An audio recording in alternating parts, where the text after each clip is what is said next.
Calvary toji Lati Tsoganlanu Yesu Loma Nyemenya no sita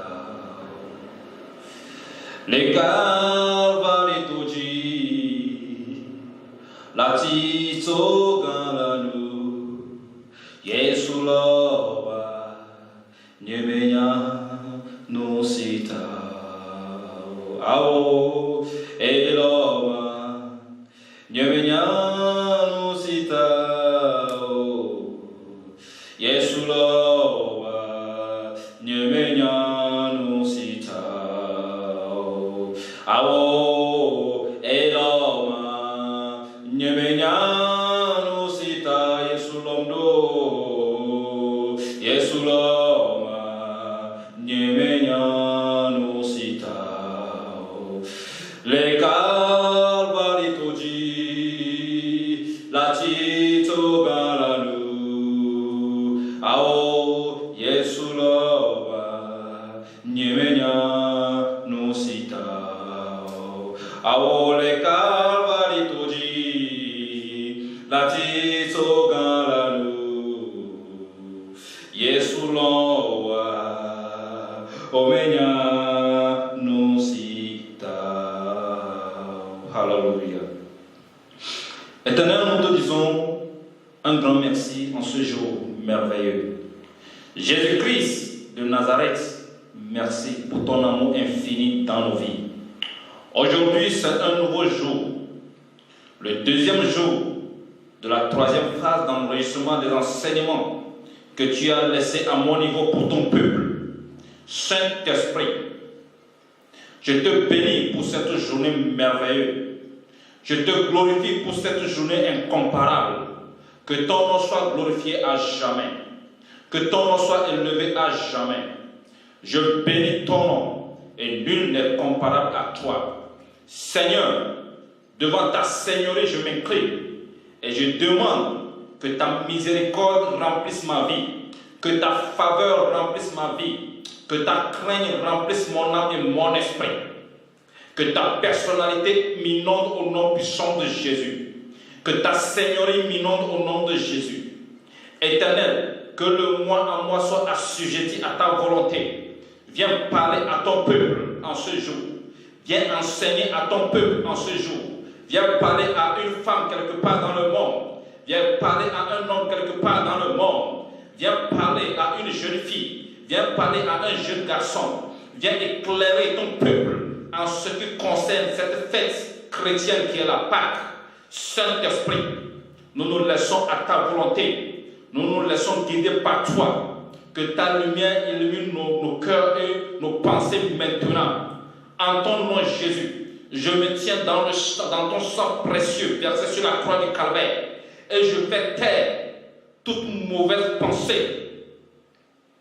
Je fais taire toute mauvaise bouche, tout faux serviteur, toute personne qui se lève contre la prédication de la croix de Jésus. Je le fais taire maintenant contre cet enseignement. Je le fais taire afin que cet enseignement inonde le cœur de toute personne qui vont l'écouter et qui vont le suivre. Jésus, les instruments que nous allons utiliser sont imprégnés dans ton sang. Tout ce qui sera fait ici, dans ton sang, j'ai demandé que les anges chargés de notre sécurité campent tout autour de ce lieu, que l'atmosphère soit complètement et totalement dégagée, et que ta présence inonde ces lieux, que ta présence inonde ces lieux, que ta présence inonde ces lieux. Saint-Esprit, lorsque ce message sera en train de sortir, et lorsque cette vidéo sera au niveau de tes serviteurs, d'un chrétien, permets qu'il soit éclairé, et que sa manière de voir la fête de la Pâque, sa manière de fêter la Pâque cette année soit différente au nom de Jésus. Que ton nom soit glorifié à jamais. Saint-Esprit, merci pour cet amour incomparable que tu as pour nous. Jésus, merci. Nous t'élevons. Le début et la fin est entre tes mains. Prends le contrôle. Amen. Bien-aimés dans le Seigneur, je bénis le nom de l'Éternel des armées pour votre vie en ce jour. Jésus-Christ nous a encore fait grâce de nous tenir devant ces projecteurs et ces caméras pour sortir cet enseignement, ou bien pour mettre cet enseignement à votre niveau, afin de vous éclairer sur cette fête chrétienne que nous appelons la Pâque. Le thème que nous allons partager avec vous, le thème sur lequel nous allons réfléchir ensemble, c'est la Pâque. Comment conçois-tu cette fête? Comment vois-tu cette fête? Il y a de cela des années, depuis que tu es né, on a toujours parlé de la Pâque. Tu as toujours fêté la Pâque. Tu as tué des moutons innocents. Tu as tué des coqs. Tu as tué des poules. Tu as mangé. Tu as préparé. Tu as été dans des bars. Tu as bu. Tu as dansé. Mais aujourd'hui, la question se pose. Est-ce que c'est ce qui a été prévu par Dieu? Nous allons ensemble réfléchir et voir ce que Jésus-Christ a mis à mon niveau pour toi, afin de t'éclairer un peu sur cette fête, la Pâque. La Pâque vient-elle de Dieu? La Pâque est-elle vraiment une fête chrétienne? Toi et moi, nous allons voir ça en sondant les Écritures. Que la paix du Seigneur soit avec toi, ou bien que la paix du Seigneur soit avec vous. Je bénis encore le nom de l'Éternel des armées pour tous les chrétiens partout dans le monde. Nous vous aimons. L'amour de Jésus-Christ est notre partage. C'est pourquoi nous ne nous pressons pas de faire les enregistrements et de mettre sur le YouTube, parce que nous attendons toujours le signal de celui-là qui nous a appelés et celui à qui appartiennent ces enseignements. C'est lui qui livre les enseignements et c'est lui qui nous donne le feu vert d'aller sur le média. S'il ne nous donne pas le feu vert d'aller sur les médias, soyez sûr que nous n'allons pas aller sur les médias. Parce que l'obéissance vaut mieux que le sacrifice. Et nous avons fait le choix d'obéir et de respecter ses commandements. C'est pour toi qu'il nous envoie sur les médias, afin de laisser cet enseignement pour toi. Et que tu puisses suivre, et que cet enseignement puisse t'aider. Amen. Tu es richement béni. Ne sois pas fatigué lorsque cet enseignement sera à ton niveau. Et n'oublie pas de t'abonner, afin que chaque vidéo qui va arriver, tu puisses la suivre. Ne rate aucune vidéo. Ne rate aucune vidéo. Que la paix du Seigneur soit avec toi. La fête que nous appelons tous la fête chrétienne, qui est la Pâque. Comment est-ce que j'ai reçu cet enseignement? Je vais brièvement te l'expliquer. J'étais à la capitale. Et pour pouvoir faire certaines courses. Et le mercredi, le 27 mars 2019, je suis revenu de la capitale avec mon papa spirituel à la personne de l'apôtre Janvier. Et nous sommes revenus de la capitale ensemble. Et la nuit, lorsque j'étais en train de dormir, je ne suis pas rentré en profondeur dans le sommeil. Lorsque subitement le Seigneur m'a fait voir quelque chose, j'ai vu le ciel était ouvert et j'ai vu des flammes de feu qui tombaient du ciel. C'était tellement nombreux, on dirait que c'est la pluie, mais c'est des flammes du feu. Lorsque une flamme, une boule de feu touche le sol, ça s'éclate comme une bombe. Et je voyais ça. Et le Seigneur m'a posé la question de savoir, dit, ben, qu'est-ce que tu vois? Et j'ai dit, Seigneur, je vois des flammes de feu qui tombent du ciel. Et il m'a demandé, est-ce que j'ai vu ce que ça donne lorsque ces flammes touchent le sol? J'ai dit oui. Il dit, voilà. Qu'est-ce que cette flamme, telle que je vois cette flamme toucher le sol, si jamais cette flamme tombait sur une personne, qu'est-ce qui va se passer avec la personne? J'ai dit, ouais, Seigneur, cette personne sera complètement et totalement consumée. Il dit, voilà. Il dit, les flammes de feu que tu vois, ou les boules de feu que tu vois, c'est l'une des manifestations de ma colère. Divin, dis à mon peuple dire au monde entier que ma colère plane au-dessus. Parce que l'iniquité monte vers moi et mes yeux ne regardent pas l'iniquité. Je suis en colère. Dis à mon peuple de se repentir. Dis à mon peuple de se repentir de leur mauvaise voie. Il y a beaucoup de choses que mon peuple est en train de commettre qui ont suscité ma colère. Et je te mettrai au parfum de toutes ces choses afin de les communiquer cela. Ça, c'était le mercredi. J'ai entendu le Seigneur me parler. Et lorsque je me suis levé, j'ai commencé par prier. J'ai prié toute la nuit. J'ai perdu le sommeil. Le jeudi, le 28 mars 2019, la nuit pendant que je dormais, j'ai eu une révélation dans laquelle j'ai vu un animal que nous appelons, je ne sais pas si c'est le varan ou bien c'est un marguillard, mais il est tellement gros, on dirait un caïman. Et les enfants étaient en train de... J'ai vu des enfants qui s'amusaient avec l'animal, mais l'animal était dans une cage. Et les enfants étaient en train de s'amuser avec l'animal. Et j'ai commencé par dire à ces enfants de s'éloigner de cette cage. Parce que l'animal là est dangereux. J'ai commencé par réprimander les enfants. J'ai commencé par les dire de quitter, de s'éloigner de cette cage. Mais les enfants ne m'écoutaient pas. Par mégarde, l'un d'entre eux a ouvert la cage. Et quand l'animal est sorti, l'animal a saisi le pied d'un enfant. Il l'a mordu, il l'a tenu fort. Et tout le monde faisait lutter pour enlever l'animal qui s'est accroché avec ses dents au niveau du pied de l'enfant. Tout le monde luttait. Et un de ceux qui luttaient a réussi à l'arracher. Et quand il a arraché l'animal avec la chair de l'enfant. Et lorsqu'il l'a enlevé, il l'a tourné, il l'a lancé loin. Moi, j'étais couché. Du coup, je me suis vu dans ma chambre.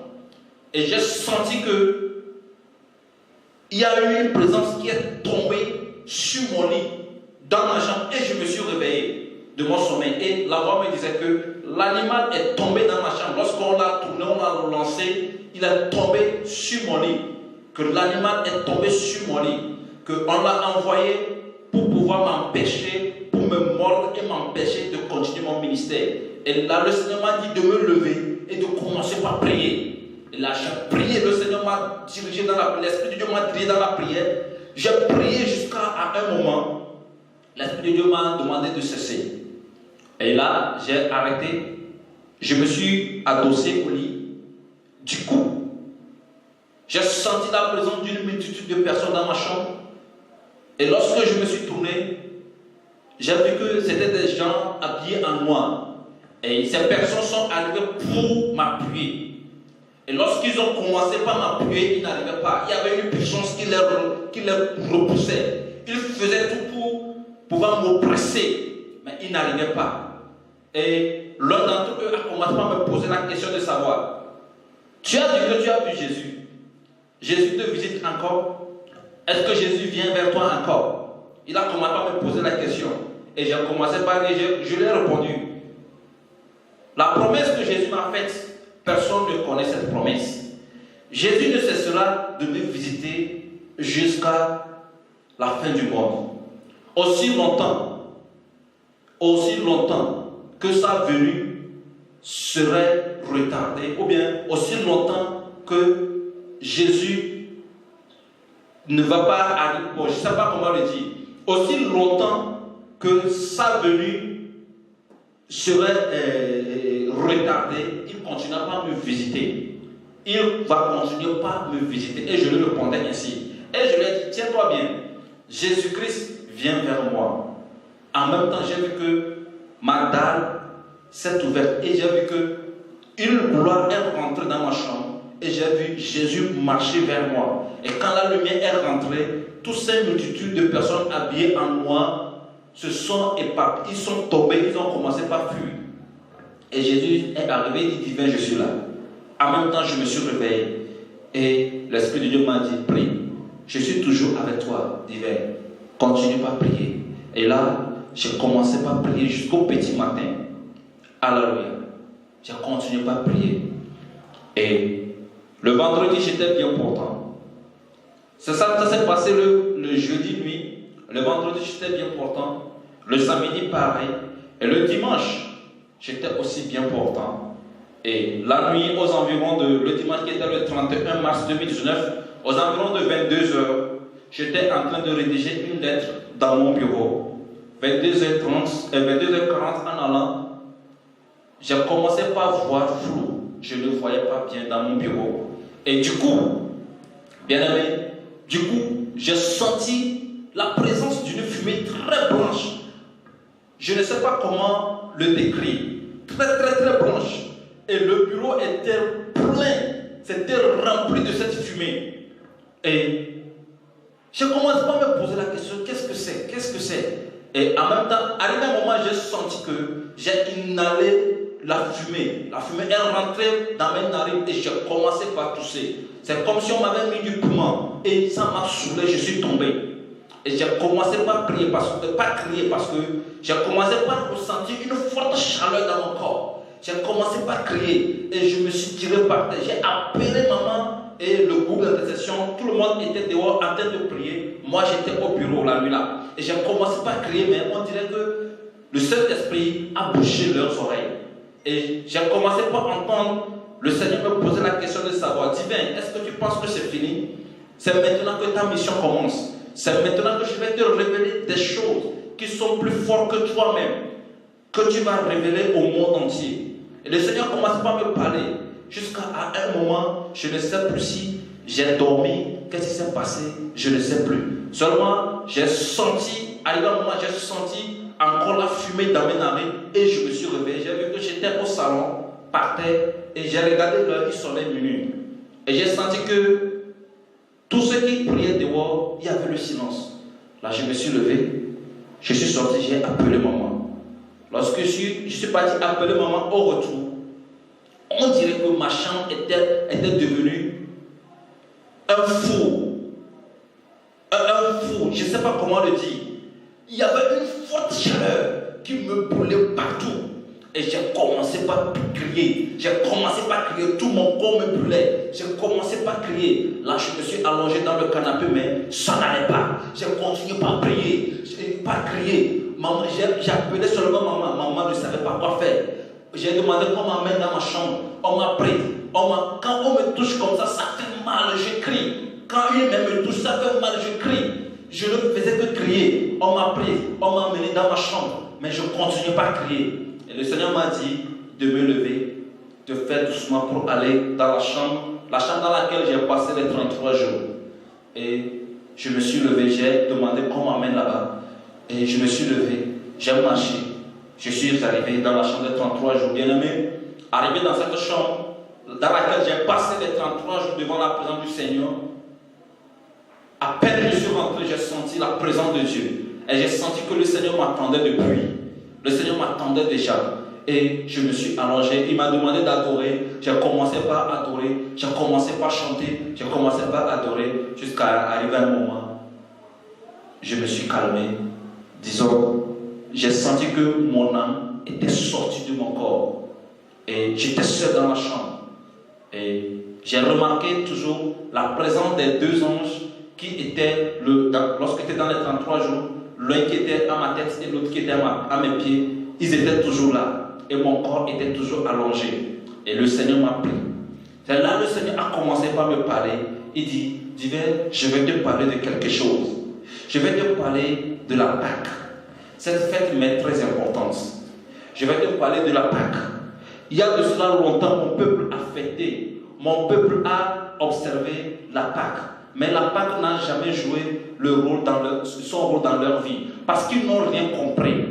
Parce que beaucoup de choses sont bousillées dans cette fête. La Pâque, le chrétien fête la Pâque aujourd'hui sans la crainte de Dieu. Nous fêtons la Pâque aujourd'hui sans la crainte de Dieu, sans la présence de Dieu dans cette fête. C'est pitoyable. Et Jésus a commencé par me parler. Il a commencé par me parler avec peine, avec douleur. Il a commencé par m'expliquer beaucoup de choses que je vais prendre le temps de l'expliquer en 3 phases pour que tu puisses comprendre. Dans un premier temps, nous allons parler de la Pâque. Ce que Jésus m'a dit concernant la Pâque, je vais te le dire. Et les références bibliques, tu vas les noter et tu vas les lire aussi. Très important. Et après avoir parlé brièvement de la Pâque, nous allons toucher la mission de la Pâque, les deux missions qui concernent la Pâque. La fête de la Pâque regorge deux missions. Ou bien la Pâque a deux missions dans ta vie, dans la vie du chrétien. La Pâque a deux missions à accomplir. Et si tu fais la Pâque et ces deux missions, la Pâque n'a pas accompli ces deux missions dans ta vie, c'est que c'est zéro. Regarde, il y a de cela très longtemps, tu as commencé par fêter cette Pâque. Tu as commencé par observer cette Pâque, mais rien n'a changé dans ta vie. Rien n'a changé dans ta vie. À partir d'aujourd'hui, à partir de l'instant où tu vas suivre cette vidéo, je prie que l'Esprit de Dieu te saisisse, que l'Esprit de Dieu saisisse ton âme, que l'Esprit de Dieu saisisse tes pensées, pour changer ce qu'il faut changer et te ramener sur la voie, afin que l'accomplissement de cette fête dans ta vie soit complète au nom puissant de Jésus. Bien-aimé dans le Seigneur, je vais te parler de la Pâque. Oui, la Pâque est une fête chrétienne instaurée par Dieu lui-même aux enfants d'Israël. Alléluia. Dieu lui-même a instauré la Pâque aux enfants d'Israël. Avant que les enfants d'Israël ne sortent de l'esclavage, il a fallu qu'il y ait quelque chose que Dieu a appelé la Pâque. Tu dois le comprendre. Non seulement aux enfants d'Israël, mais aux chrétiens du passé et aux chrétiens du présent. Et aux chrétiens du futur, si Jésus tarde à venir. Aux chrétiens du futur. La Pâque est une fête instaurée pour les chrétiens. Spécialement pour les enfants de Dieu. Si tu n'es pas enfant de Dieu, tu ne peux pas observer cette fête. Tu dois comprendre ça, très important. Tu peux noter Exode 12, le verset 1 à 24, parce que c'est avec ce chapitre que nous allons plus travailler. Exode 12, le verset 1 à 24. Très important. Bien-aimés dans le Seigneur, où se trouve la peine de notre Seigneur Jésus-Christ? Où est le problème concernant cette fête avec Jésus? Le problème se trouve au moment où le chrétien a commencé par négliger cette fête qui est la Pâque. La Pâque a beaucoup d'instructions. La Pâque a beaucoup d'exigences. Mais le chrétien a commencé par négliger cette fête. Le chrétien a commencé par passer outre. Le chrétien a pris cette fête comme un temps de loisir, un temps de plaisir. Et il fait ce qu'il veut. La Pâque n'est plus observée dans la crainte de Dieu. C'est ça le danger. C'est là où se trouve le danger dans cette fête que nous appelons la Pâque, la fête de Dieu, la fête que Dieu lui-même a instaurée pour ses enfants. Dieu, le créateur du ciel et de la terre, a instauré quelque chose pour toi, celui-là qui t'a créé, et toi tu prends ça, tu jouis de ça comme tu veux. C'est dangereux pour ton adoration. Nous l'avons négligé, nous l'avons mis de côté. Nous ne l'observons plus. C'est dangereux, bien-aimé.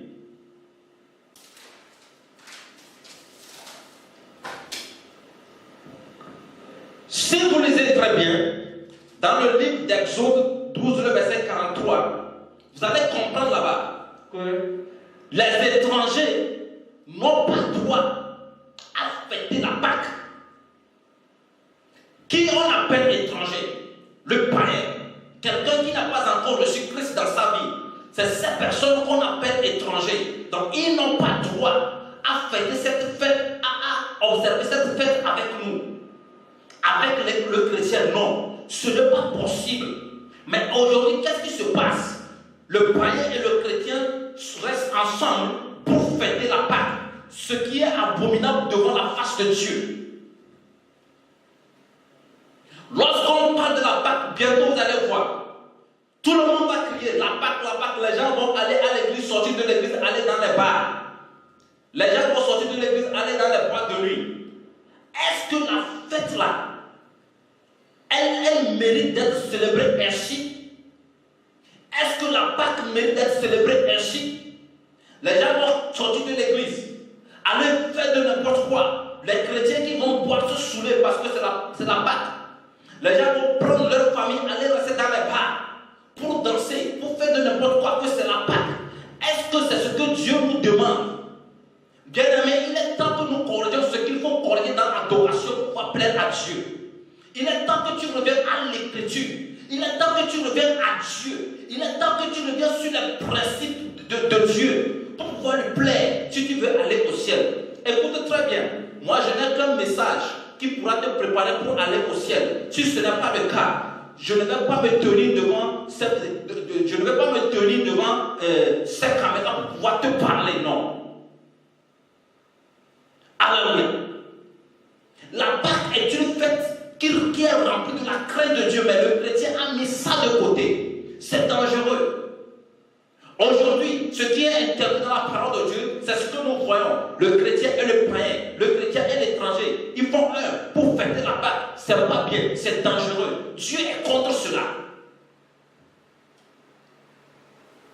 La Bible est contre cela. Ces choses doivent s'arrêter. Pourquoi le païen a commencé par observer la Pâque? Le païen a commencé par observer la Pâque parce que le chrétien lui-même n'a pas donné de l'importance à cette fête. Le chrétien n'a pas observé les principes que Dieu a donnés pour cette fête. Le chrétien n'est pas prêt pour respecter, pour obéir la parole de Dieu. Le chrétien a commencé à négliger cette fête. Donc, ce qui ne devait pas se passer, se passe. C'est comme une maison très propre dans laquelle les gens ont commencé par amener des ordures pour verser. C'est ce qui est la Pâque. La Pâque est une fête sainte. Mais les ordures ont commencé par rentrer. Les ordures commencent par rentrer. Les ordures commencent par rentrer. Les interdits. Tout ce que Dieu a interdit, on a commencé par les négliger. Donc beaucoup de choses ont commencé par rentrer dedans. Bien-aimé, serviteur de Dieu, tu es pasteur, tu es apôtre. Ces choses doivent être corrigées. Vous devez revenir à la parole de Dieu pour que cette fête demeure une fête sainte. Pour que cette fête demeure ou bien revienne au principe de Dieu, revienne à la voie divine, pour que cette fête soit observée d'une manière digne, afin que Dieu puisse apprécier son peuple. Ce qui n'est pas le cas aujourd'hui. Nous devons revenir sur la voie, bien-aimés.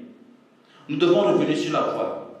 Beaucoup de choses sont bousillées. Lorsque vous rentrez dans le livre de Lévitique 23, le verset 4 à 8, et lorsque vous allez rentrer dans le livre d'Ézéchiel 45, le verset 21, vous allez voir les principes, comment est-ce que cette fête doit être observée. Mais ce n'est plus le cas aujourd'hui. Qu'est-ce qui se passe? Le chrétien évolue avec le rythme du monde et se laisse envahir par la vie païenne. On a appelé la Pâque, cette fête sainte comme toutes les autres fêtes, où il faut manger, boire, danser, faire de n'importe quoi. Il est temps que cela soit corrigé au nom puissant de Jésus. Toi qui vas suivre cette vidéo, il est temps que tu prennes une décision pour changer cela. Il est temps que tu quittes cette voie au nom de Jésus. Il est temps, si tu veux vraiment aller au ciel, si tu veux vraiment plaire à Dieu, si tu veux faire vraiment la volonté de Dieu, il est temps que cela change au nom puissant de Jésus. Il est temps que cela change au nom puissant de Jésus. Il est temps que cela change dans ta vie au nom de Jésus. Raison pour laquelle la Pâque n'a jamais joué son rôle dans ta vie. Raison pour laquelle l'objectif de Dieu en instaurant cette fête n'est pas atteint, n'est pas accompli dans ta vie. Tu dois te repentir. Tu dois te repentir. Je prie pour que la repentance inonde ton cœur. Je prie pour que tu prennes une décision ferme. Je prie que partout où tu es dans le monde, pour suivre cette première partie de cet enseignement, que tu commences par prendre une décision concernant cette fête. Regarde la Pâque qui arrive. Comment veux-tu la fêter? Comment veux-tu l'observer? Commence par penser. Commence par réfléchir. Que la paix du Seigneur soit avec toi. Nous allons revenir dans peu de temps. Nous allons revenir dans peu de temps pour continuer avec les missions de la Pâque dans la vie du chrétien. Shalom.